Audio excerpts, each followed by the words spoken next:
Okay. Good morning, everyone. My name is Piers Lee. I'm the Managing Director of BVA BDRC, but I'm also on the editorial team for Asia Research Media, which is one of the leading cross-industry publications for the market research and consumer insight industry. So I'll be your host for today, which is the 17th breakfast seminar from Asia Research in Singapore. So Pathways and Roadblocks is brought, it's brought to you by Asia Research, but we rely on the contributions of sponsors and various contributors to the publication. And we'd like to thank our sponsors for this event, which is BVA Nudge Consulting, PRS In Vivo, 2CV and Acuity. So Asia Research Media is now in its 17th year. It publishes news, articles, papers on the market research industry and is a repository of information on research and marketing in its online knowledge centre. And it has a quarterly magazine with contributions from various research stakeholders, including IC, GMO, Toluna, Skim, Pure Spectrum, BVA BDRC, as well as 2CV. And I think some of you are here today. The Asia Research seminars, it used to run the most frequent program of market research events in Singapore until the pandemic put a stop to that. So this is our first event in 3 years now, and it's great to be back with real seminars, as I call it. We never actually dabbled in webinars because I think people were sort of overdosing on webinars. And we prefer these in-person events because we like to network and we like a good breakfast as well. And our events do have some of the highest representations of client organizations, so we welcome a range of clients here today across a range of sectors, and we also have a range of supply-side organizations from market research agencies to research technology companies. So the program today, I will start the event with a presentation on some research that Asia Research itself did on the industry, looking at the state of the industry. And that will be followed immediately by a presentation from BVA BDRC with McDonald's. And then there will be a networking break at about 9:50. And then there'll be a Q&A session at the end of those two initial presentations.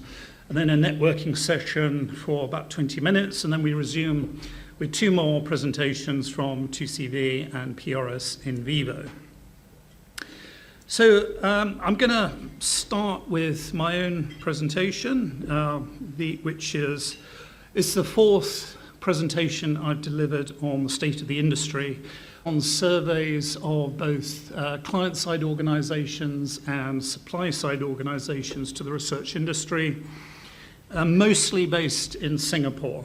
And this is specific to how the industry has evolved during the pandemic, the prospects and outlooks for the industry for the future. So I'm going to start with some hard figures that have been provided by SMR. So thanks for SMR for providing these figures. This is the size of the market research industry in Singapore in US $1 million from 2018 to what is projected to be the size of the market for 2020. And it does show fairly healthy growth through the years, with the exception of 2020, where there was a 2% dip, and that's, needless to say, the impact of the pandemic. Now, these figures do show a pretty healthy state of the industry, but I think I should emphasize that the fortunes of various stakeholders in the industry vary quite a lot. Quite a lot of that growth has been in research technology. So a lot of the res tech companies, as they call them, are driving that growth. And the other thing is that SMR keeps expanding its definition of market research, such that the market tends to grow because they keep including more and more areas in research. From the Asia Research Survey, and I'm reporting on two waves here. There was a survey done, what I call early pandemic, which was Q3 2020, and late pandemic, which was Q4 2021. We asked clients in the survey if their budgets for research were higher than the previous year or lower. So in the early pandemic, a net 41% of clients said their budgets were lower, but in the late pandemic, that had reversed to a net plus 18% saying their budgets were higher. But we also asked this important question, which is whether the status of research and consumer insight is gaining or detracting within the client organisation. And in this context, it was specific to the result of the pandemic. So even in the early pandemic, even though budgets were reduced, the status of research was still gaining a net 18%. And then towards the end of the pandemic, the state of research was accelerating even further within the organisation at a plus 50%.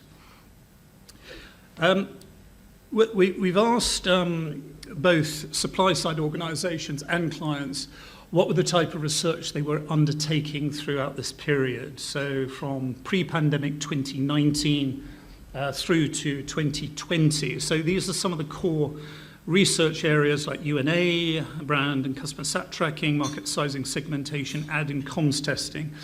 You'll see that there's a notable dip in the research being undertaken from 2019 to the first half of 2020, and that's clearly the impact of lockdowns and less research was happening. But that recovered in the second half of the year, and these areas is pretty much restored to pre-pandemic levels. But what you will see in the light blue is market sizing and segmentation.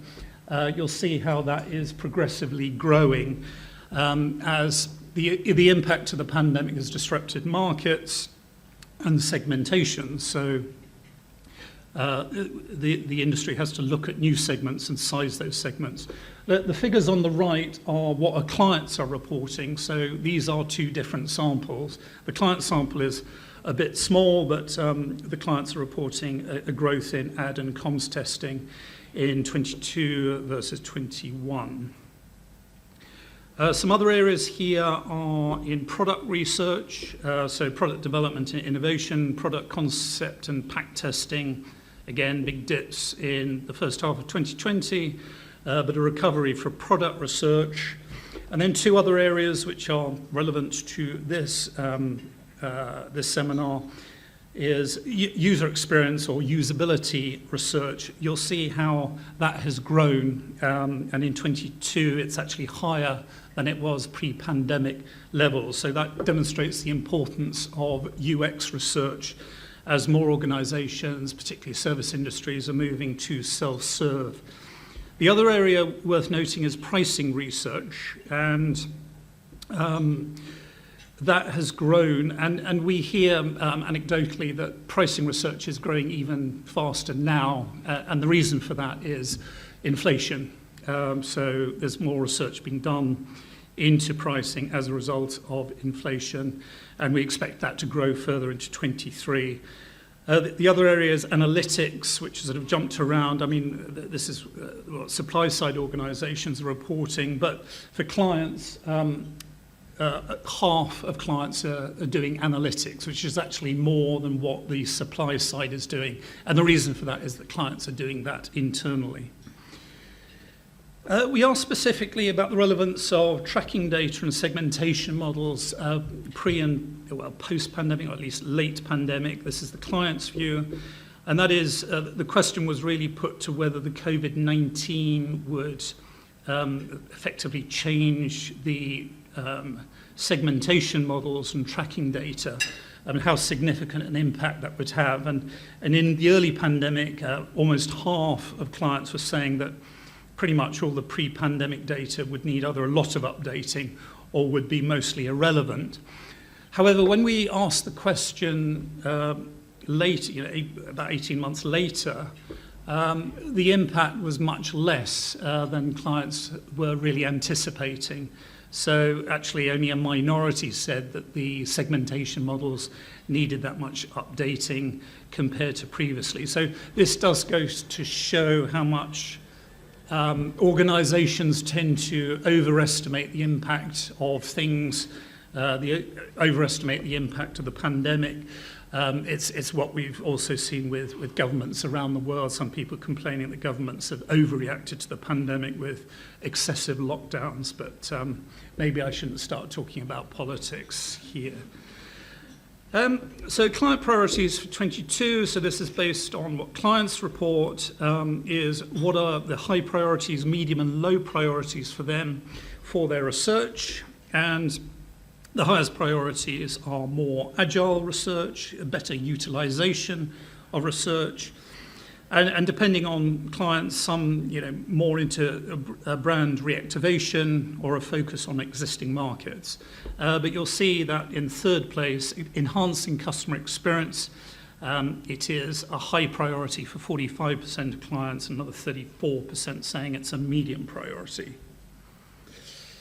And the factors that would put a research vendor into the consideration set for new projects, so this is client feedback, what are the top factors, and we gave them a list of factors, and you'll see that, well, price is going to be in, almost certainly in the top 4 factors. But that was actually, it had actually fallen from the previous survey undertaken by Asia Research. But you'll see that the one overriding top factor there is providing high-level business context to the research findings.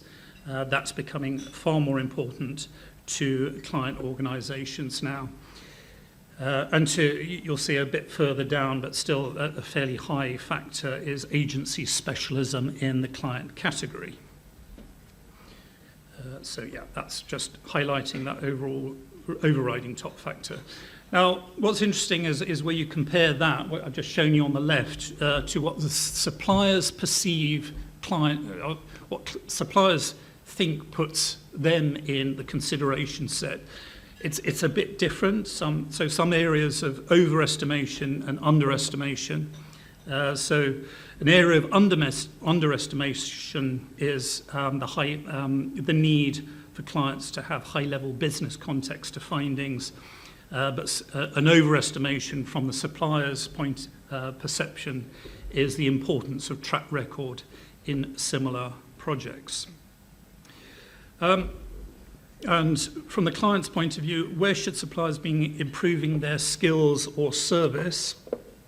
So much higher this year as a top priority is understanding the needs and goals of the clients, but also if you take the top and second priority is the analysis and depth of insight. You'll see sort of towards the bottom, right at the bottom, presentation skills. It's not a priority. It's important, but it seems like presentation skills satisfied. But there may be still a need for improvement in terms of storytelling within the reporting. And then when we compare that to the supplier's view, some areas of underestimation is the analysis and depth of insight, and they overestimate how much needs to be improved in speed of project turnaround and client servicing. Now, that's not to say that speed is important, but it seems with the technology and with trusted panel partners, of which some are here today, that we are now delivering on speed. We're providing that speed of turnaround that clients are looking for. This is some tips for clients here today. These are the areas that clients that they are personally looking to upskill in within their organization. The top skill they're looking for is to integrate primary and secondary research. You'll see how dominant that is as the top skill. Data visualization to design their own presentations, and a range of other areas, including some they volunteer, a lot around analytics, UX, applications from Google, from social media. And so this is the nature of the client base. So the most common type of clients that research agencies are dealing with. So multinational corporations remain the main source of business for suppliers, with also most working with large corporations being the most second common source of business to market research agencies. In terms of the type of suppliers used by clients, the most common are the global agencies like Nielsen, Kantar, and Ipsos, followed by generalist full-service market research firms. But you'll see a range of other suppliers being used, and about 40% of clients are also going direct to panel and data services companies, which is about the same as we saw back in 2020. Now, the prospects for vendors going forward. So, for the various types of research suppliers being used, do clients expect to use them more or less going forward? So, multinational agencies and generalist full-service agencies are still going to be used, but maybe less so for multinational agencies. But some of the growth in the type of suppliers being used include the specialist research firms, panel and data management companies, but also at the bottom there, which not used as much, but likely to grow, are strategic consultants. And that does reflect a need for clients to have more senior consulting for their consumer insight. And then what is the outlook for the industry? And we put this question to stakeholders year on year. Do they see far more opportunity, somewhat more opportunity, equal measure, somewhat more threats, or far more threats? So in the late pandemic, things were looking optimistic at plus 53%. When we did it in 2020, it was only plus 2%, and obviously the impact of the pandemic had brought down optimism and those previous years. So optimism had sort of rebounded, overtaking the outlook and the level of optimism in previous years. And the expected rate of change of the industry, again, this is something we tracked over the years. What rate of change do you expect? Tremendous. The departments and suppliers today will no longer exist. A lot of changes in organizations. So that was 60% expecting at least a lot of changes in the next 5 years. Compared to previous years, that rate of change is evidently increasing. And the specific opportunities and threats to the industry, the top 3 opportunities are leveraging on technology, more value add and more agility in research. New methods and agency tech partnerships also represent opportunities. And for the threats, it's the threat of low cost or tech solutions, again high on the list, as well as more insourcing of research within client organizations and price and budget pressures. So just summing up, so Singapore consumer insight industry shows healthy growth, but much of that is driven by ResTech rather than traditional research. So in the late pandemic, we see growth in market sizing and segmentation, user experience pricing research, and pricing research continuing, I'm sure, into 23 because of inflationary pressures. The other thing is that is likely to erode brand loyalties. So with increasing prices, people are going to shop around. So we could expect disruptions to brand equity and market shares as we go forward. Analytics is increasingly undertaken in-house as clients are also looking to upskill themselves in the application of secondary data like web stats and in the use of in-house customer data. So client priorities are for more agile research, a better utilization of research, enhanced customer experience, brand repositioning, and customer centricity. And they're looking for higher level business context for the research findings, and hence there may be greater use of strategic consultants and specialist research firms whereas traditional firms may lose market share going forward as that is taken up by the other types of vendor. Now, tech is like your friend and foe for at least research suppliers, and it obviously delivers faster turnaround research, which clients want, provides greater reach across the region, and also access to new methodologies. But it can encourage the insourcing of research within client organizations. So technology is both the opportunity and the threat to research suppliers.